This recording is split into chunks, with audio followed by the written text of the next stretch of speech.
অধিকাংশ যা কার্টুন দেখলাম 90% রোহিঙ্গা এবং বাংলাদেশি মুসলমান, যাদেরকে আমরা ভারতবর্ষ থেকে তাড়াতে চাই, ভোটার তালিকা থেকে তাড়াতে চাই।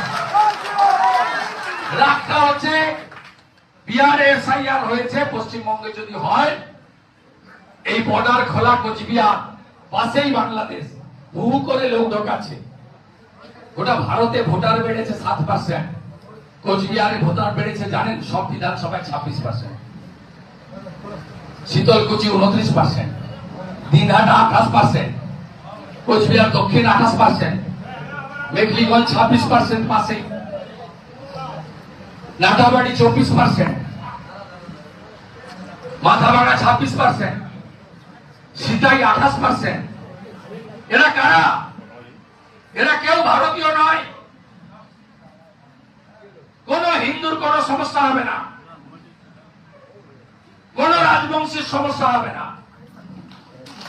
দায়িত্ব নিয়ে বলছি, আসামের মুখ্যমন্ত্রীর সঙ্গে আমার 2-3 বার কথা হয়েছে, বলছে একজনেরও কেশাগ্র স্পর্শ হবে না। আমি গ্যারেন্টার শুভেন্দু অধিকারী। আমার যদি সনাতনী হিন্দুদের, আমার যদি রাজবংশীদের, আমার যদি নবশূদ্র মতুয়াদের বাংলাদেশ থেকে ধর্মীয় উৎপীড়নের কারণে আসা কোন হিন্দুর এতটুকু আইনগত ভাবে কোন ত্রুটি হয়, আপনি আমার কাছ থেকে বুঝে নেবেন, আমি পদত্যাগ পত্র দিয়ে দেব। কিন্তু এটাও কান খুলে শুনে রাখুন, একটাও বাংলাদেশি মুসলমান আর রোহিঙ্গা প্রথমে ভোটার তালিকায় থাকবে না, তারপরে বিজেপি এসে বুলডোজারের মাথায় তুলে কাঁটা তারের উপরে ফেলবো।